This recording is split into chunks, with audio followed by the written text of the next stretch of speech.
പ്രിയ സഹോദരി സഹോദരങ്ങളെ, ഒരു ക്രിസ്മസ് സന്ദേശം തരുവാൻ ഞാൻ ആഗ്രഹിക്കുന്നു. മത്തായി എഴുതിയ സുവിശേഷം അധ്യായം 4 വചനം 16. അന്ധകാരത്തിൽ സ്ഥിതി ചെയ്തിരുന്ന ജനങ്ങൾ വലിയ പ്രകാശം കണ്ടു. മരണത്തിന്റെ മേഖലയിലും നിഴലിലും വസിച്ചിരുന്നവർക്കായി ഒരു ദീപ്തി ഉദയം ചെയ്തു. ഞാൻ തരാൻ പോകുന്ന വിഷയം വെളിച്ചത്തിന്റെ സാക്ഷികളാവുക എന്നതാണ്. നമുക്കറിയാം, ഈശോ ഈ ലോകത്തിലേക്ക് കടന്നു വന്നപ്പോൾ പലതവണയും ആവർത്തിച്ചു പറഞ്ഞ ഒരു സത്യം ഇതാണ്: ഞാൻ ലോകത്തിന്റെ പ്രകാശം ആകുന്നു. യോഹന്നാന്റെ സുവിശേഷം അധ്യായം 9:5. ഈ ലോകത്തിലായിരിക്കുമ്പോൾ ഞാനാണ് ഈ ലോകത്തിന്റെ പ്രകാശം.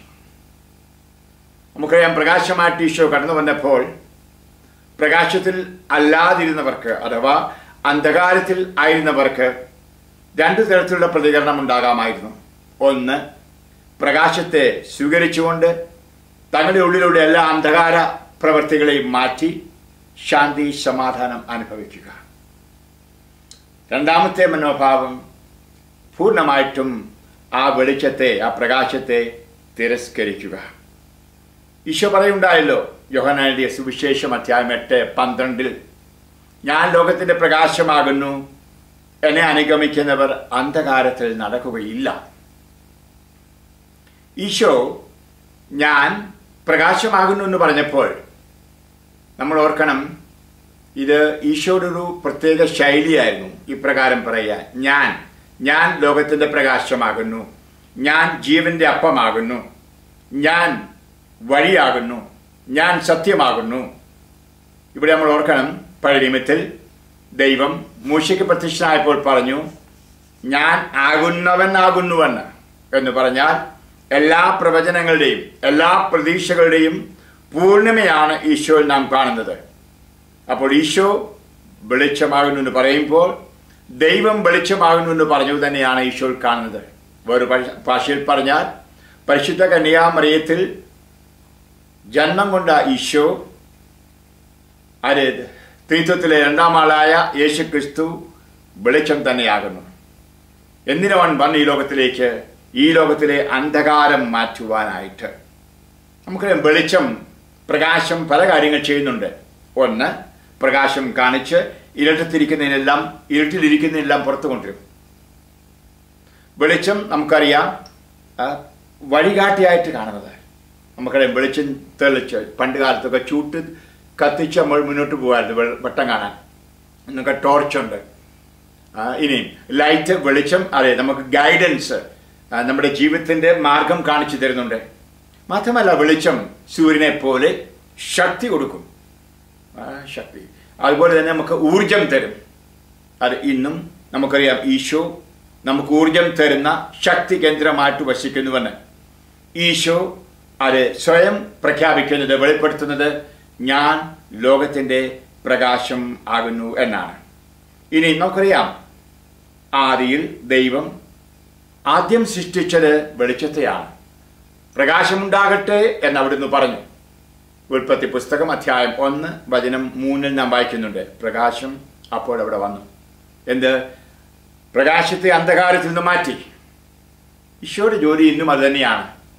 അന്ധകാരത്തിലായിരിക്കുന്നവരെ പ്രകാശത്തിലേക്ക് കൊണ്ടുവരിക. അത് നമുക്ക് കാണാൻ സാധിക്കും. പ്രകാശം ലോകത്തിലേക്ക് വന്നപ്പോൾ മനുഷ്യൻ ഇഷ്ടപ്പെട്ടത് അന്ധകാരത്തെയാണ്. പ്രകാശത്തെ വെറുത്തു, പ്രകാശത്തിന്റെ ശത്രുക്കളായി മാറിയെന്ന്. യോഹന്നാൻ എഴുതിയ സുവിശേഷം അധ്യായം 3 19 20 നാം വായിക്കുന്ന പ്രകാരമാണ്: ഇതാണ് ശിക്ഷാവിധി, പ്രകാശം ലോകത്തിലേക്ക് വന്നിട്ടും മനുഷ്യർ പ്രകാശത്തെക്കാൾ അധികമായി അന്ധകാരത്തെ സ്നേഹിച്ചു. കാരണം അവരുടെ പ്രവൃത്തികൾ തിന്മ നിറഞ്ഞതായിരുന്നു. തിന്മ പ്രവർത്തിക്കുന്നവൻ പ്രകാശത്തെ വെറുക്കുന്നു. അവന്റെ പ്രവൃത്തികൾ വെളിപ്പെടാതിരിക്കുന്നതിന് അവൻ വെളിച്ചത്ത് വരുന്നില്ല. സത്യം പ്രവർത്തിക്കുന്നവനാവട്ടെ വെളിച്ചത്തിലേക്ക് വരുന്നു. അങ്ങനെ അവന്റെ പ്രവൃത്തികൾ ദൈവ ഐക്യത്തിൽ ചെയ്യുന്നവയാണെന്ന് വെളിപ്പെടുത്തുന്നു. ഹല്ലേലൂയ. നമുക്ക് കാണാൻ സാധിക്കും, ഇന്നും യേശുവിനെ തിരസ്കരിക്കുന്നവർ, യേശുവിൻ്റെ വഴിയിലൂടെ നടക്കാത്തവർ ധാരാളം നമ്മുടെ ഇടയിലുണ്ട്. അതെ, വെളിച്ചമുണ്ട്. പക്ഷേ ഇന്നും അന്ധകാരത്തിൽ തുടരുവാൻ അവരാഗ്രഹിക്കുന്നു. കാരണം തങ്ങളുടെ തിന്മ പ്രവൃത്തികൾ പുറത്താകുമല്ലോ എന്നുള്ളത് കൊണ്ട്. ഞാൻ പലരും പറഞ്ഞ് കേൾക്കാറുണ്ട്, ഞാൻ കരിസ്മാരി ധ്യാനത്തിൽ പോകാത്തത്, ഒരു നല്ല ധ്യാനം കൂടാത്തതിന് കാരണം ദൈവമേ എൻ്റെ തിന്മകളെല്ലാം ഞാൻ ഒരു അച്ഛനോട് പറയണമല്ലോ, കുമ്പസാരിക്കണമല്ലോ എന്നോർത്തുള്ള വിഷമം കൊണ്ടാണ്. എന്നാൽ ധ്യാനം കൂടിയ പലരും പറയാറുണ്ട്, ദൈവമേ ഈ വെളിച്ചം വന്നപ്പോൾ എനിക്കെന്തൊരു മാറ്റം വന്നു, ഈ വെളിച്ചത്തിൽ വരാൻ താമസിച്ചു പോയല്ലോ എന്ന് ഖേദിക്കുന്നവരുണ്ട്. അങ്ങനെയുള്ള സാക്ഷ്യങ്ങൾ ധാരാളമായിട്ട് ഞാൻ കേട്ടിട്ടുണ്ട്. അതെ, ഞാൻ ധ്യാനം കൂടി ലേറ്റായിപ്പോയി, നേരത്തെ കൂടേണ്ടിയിരുന്നു, ഈ വെളിച്ചം എൻ്റെ ഹൃദയത്തിലേക്ക് നേരത്തെ കൊണ്ടുവരേണ്ടിയിരുന്നു എന്ന് പറയുന്ന ധാരാളം പേരെ ഞാൻ കാണാനായിട്ട് ഇടയായിട്ടുണ്ട്. പ്രിയമുള്ളവരെ, നമുക്ക് അതെ ഈ ക്രിസ്മസ് വേളയിൽ നമ്മുടെ ആത്മാവിനെ പരിശോധിച്ച് നോക്കാം. നാം ഏത് സ്ഥിതിയിലാണ്? അന്ധകാരത്തിലാണോ അതോ പ്രകാശത്തിൽ ആണോ ഇപ്പോൾ സ്ഥിതി ചെയ്യുന്നത് എന്ന് നമുക്കറിയാം. ഒരു വലിയ യുദ്ധം ഈ ഭൂമിയിൽ നടക്കുന്നുണ്ട്. പിശാചും ദൈവവുമായുള്ള യുദ്ധം, അന്ധകാരവും വെളിച്ചവുമായുള്ള യുദ്ധം, അന്ധകാരത്തിൻ്റെ മക്കളും വെളിച്ചത്തിൻ്റെ മക്കളും തമ്മിലുള്ള ഒരു യുദ്ധം. ഇത് അത് എല്ലാ കാലവുമുണ്ട്. ഇന്ന് പ്രത്യക്ഷമായിട്ട് നമുക്ക് ധാരാളമായിട്ട് കാണാൻ സാധിക്കുന്നുണ്ട്. നമുക്കറിയാം, ഈശോ ആഗ്രഹിച്ചത് തന്നെ വിശ്വസിക്കുന്നവരെല്ലാം വെളിച്ചത്തിൻ്റെ പ്രകാശത്തിൻ്റെ മക്കളായിരിക്കണമെന്നാണ്. നമ്മൾ വായിക്കുന്നുണ്ടല്ലോ, യോഹന്നാൻ എഴുതിയ സുവിശേഷം അധ്യായം 12:36. യോഹന്നാൻ 12:36. നിങ്ങൾ ഈ ലോകത്തിൽ ആയിരിക്കുമ്പോൾ വെളിച്ചത്തിൽ വിശ്വസിക്കുക, അങ്ങനെ ദൈവമക്കളായി തീരുക. അത് യേശു ക്രിസ്തുവിൽ വിശ്വസിച്ചുകൊണ്ടാണ്, അവിടുത്തെ വഴിയെ നടന്നുകൊണ്ടാണ് നമ്മൾ ദൈവമക്കളായി തീരുന്നത്. അത് 1 തെസ്സലോനിക്ക അധ്യായം 5 വചനം 5 പറയുന്നുണ്ട്, നിങ്ങളെല്ലാവരും പ്രിയ മക്കളെ വെളിച്ചത്തിൻ്റെ മക്കളാണ്, അന്ധകാരത്തിൻ്റെ മക്കളല്ല. അതെ, ക്രിസ്ത്യാനികളായ നാം, യേശു ക്രിസ്തുവിനെ അനുഗമിക്കുന്നവരായ നമ്മൾ ഒരു സത്യം മനസ്സിലാക്കണം, നമ്മൾ വെളിച്ചത്തിൻ്റെ മക്കളാണ്, അന്ധകാരത്തിൻ്റെ മക്കളല്ല. ആ പ്രകാരം തന്നെ ജീവിക്കുകയും വേണം. അന്ധകാരത്തിൻ്റെ മക്കളുമായുള്ള അത് തിന്മയുടെ പ്രവൃത്തികൾക്ക് ബന്ധപ്പെട്ട് നടക്കേണ്ടവരല്ല നമ്മൾ. എഫെസ്യർക്കുള്ള ലേഖനം അധ്യായം 5, എഫേസ്യർ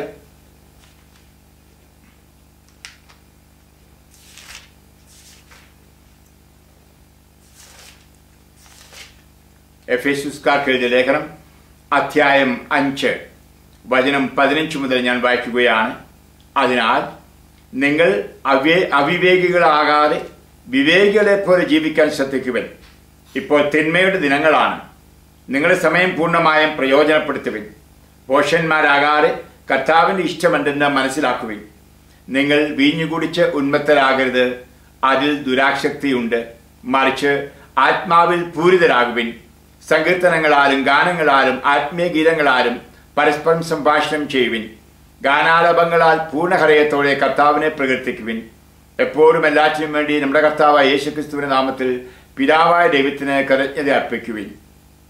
പ്രിയപ്പെട്ടവരെ, അത് നമ്മൾ പ്രകാശത്തിൻ്റെ മക്കളായ എപ്രകാരം ജീവിക്കണം, അതിനു വേണ്ടിയിട്ടുള്ള നമുക്ക് തരുന്ന അത് ഉപദേശം ആണ് ഇത്. അതേസമയം നമ്മൾ അത് തിന്മയിൽ നിന്ന് കംപ്ലീറ്റ് ആയിട്ട് പൂർണ്ണമായിട്ടും മാറി നിന്നുകൊണ്ട് വേണം അത് ഇപ്രകാരം നമ്മൾ പ്രകാശത്തിൻ്റെ മക്കളായി തീരുവാൻ. അല്ലെങ്കിൽ നമ്മൾ സാത്താന് അവസരം കൊടുക്കുകയാണ്, സാത്താൻ്റെ മക്കളായി തീരുകയാണ്. 1 യോഹന്നാൻ അധ്യായം 3:8 പറയുന്നുണ്ടല്ലോ, പാപം ചെയ്യുന്നവൻ പിശാചിനുള്ളവനാണ്. പിശാചിന്റെ സന്തതികളെയും ദൈവത്തിന്റെ സന്തതികളെയും മനസ്സിലാക്കുന്നത് ഒരുവൻ പാപത്തിലാണോ ഒരുവൻ കൃപയിലാണോ എന്നുള്ള വ്യത്യാസം അനുസരിച്ചാണ്. 1 യോഹന്നാൻ അധ്യായം 3 വചനം 10. ഇപ്രകാരം ദൈവമക്കളെയും പിശാചിന്റെ മക്കളെയും നമുക്ക് തിരിച്ചറിയുവാൻ സാധിക്കും. അത് നമ്മളെ ഈ ലോകത്തിലേക്ക് കർത്താവ് വിളിച്ചിരിക്കുന്നത്, ഈ ജീവിതം നമുക്ക് തന്നിരിക്കുന്നത് പ്രകാശത്തിന്റെ മക്കളായി വിശുദ്ധിയിൽ നന്മയിൽ വ്യാപരിക്കുവാൻ ആണ്. നിശ്ചയമായിട്ടും തിന്മയ്ക്ക് അടിമപ്പെട്ടുകൊണ്ട് പാപം ചെയ്തുകൊണ്ട് അത് മുന്നോട്ട് പോകുവാനായിട്ടല്ല. നമ്മൾ ദൈവമാകുന്ന വെളിച്ചത്തിന്റെ മക്കളായിരിക്കണം. അതിന് നമുക്ക് ഈശോയുമായിട്ട് ഒരു കൂട്ടായ്മയുണ്ടെങ്കിലേ സാധിക്കൂ. കാരണം ഈശോ ആണ് അത് ഈ ലോകത്തിലെ വെളിച്ചം.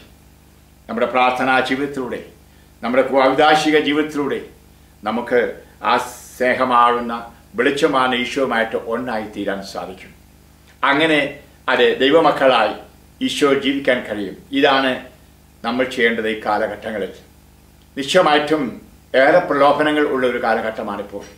നമുക്കറിയാം, ഇന്ന് സിറിയയിലും ഇറാഖിലും ഇന്ത്യയിൽ പോലും അതെ ദൈവത്തിൻ്റെ മക്കൾക്ക്, യേശുവിൻ്റെ സഹോദരങ്ങൾക്ക് അഥവാ ക്രിസ്ത്യാനികൾക്ക് ജീവിക്കാൻ ബുദ്ധിമുട്ടാണ്. ഏറെ അതെ മതപീഡനം അനുഭവിക്കുന്നൊരു കാലഘട്ടം. കഴിഞ്ഞൊരിടയിൽ ഞാൻ വായിക്കുകയുണ്ടായി, പ്രതിവർഷം 100,000 ക്രിസ്ത്യാനികൾ കൊല്ലപ്പെടുന്നു യേശുവിൻ നാമത്തെ പ്രതി എന്ന് പറഞ്ഞാൽ 5 മിനിറ്റിൽ ഒരു ക്രിസ്ത്യാനി കൊല്ലപ്പെടുകയാണ് ഈശോയുടെ നാമത്തെ പ്രതി. പ്രിയമുള്ളവരെ, അടുത്ത വർഷവും ആരംഭിക്കുകയാണ്, പുതുവർഷം വരാൻ പോകുന്നു. നിശ്ചയമായിട്ടും ഈ മതപീഡനം വർദ്ധിക്കുകയുള്ളൂ, കുറയാൻ പോകുന്നില്ല. അതുപോലെ തന്നെ ലോകത്തിലെ പ്രശ്നങ്ങൾ വർദ്ധിക്കുന്നു. ഒരു പക്ഷെങ്കിൽ ഭീകരത്വമായിരിക്കാം, യുദ്ധങ്ങളായിരിക്കാം, കൊലപാതകങ്ങൾ, തുടങ്ങിയവയൊക്കെ വർദ്ധിക്കുകയാണ് എല്ലായിടത്തും. ഈ സന്ദർഭത്തിൽ ഒരു ക്രിസ്ത്യാനി ഈശോയോട് ചേർന്നുകൊണ്ട്, ഈശോമാവിന്റെ വെളിച്ചത്തോട് ചേർന്നുകൊണ്ട് അന്ധകാര ശക്തികളെ വെറുത്ത് ഉപേക്ഷിച്ച് വിശുദ്ധരായി പരിപാവനമായ ഒരു ജീവിതം നയിക്കുക. നമ്മൾ വായിക്കുന്നുണ്ട് പൗലോസ്ലീഹ ഫിലിപ്പിയർക്ക് എഴുതിയ ലേഖനത്തിൽ കൊടുക്കുന്ന ഉപദേശം.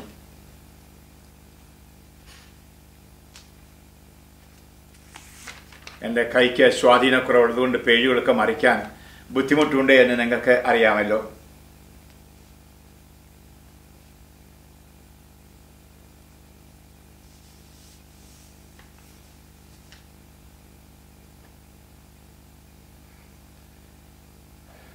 ഫിലിപ്പിയർ അധ്യായം 2 വചനം 14 മുതൽ, എല്ലാ കാര്യങ്ങളിലും മുറുമുറുപ്പും തർക്കവും കൂടാതെ ചെയ്യുവിൻ. അങ്ങനെ നിങ്ങൾ നിർദോഷരും നിഷ്കളങ്കരുമായി തീർന്ന് വഴിപിഴച്ചതും വക്രതയുള്ളതുമായ തലമുറക്കിടയിൽ കുറ്റമറ്റ ദൈവമക്കളാകട്ടെ. അവരുടെ മധ്യേ ലോകത്തിൽ നിങ്ങൾ വെളിച്ചമായി പ്രകാശിക്കുകയും ചെയ്യട്ടെ. ഹല്ലേലൂയ.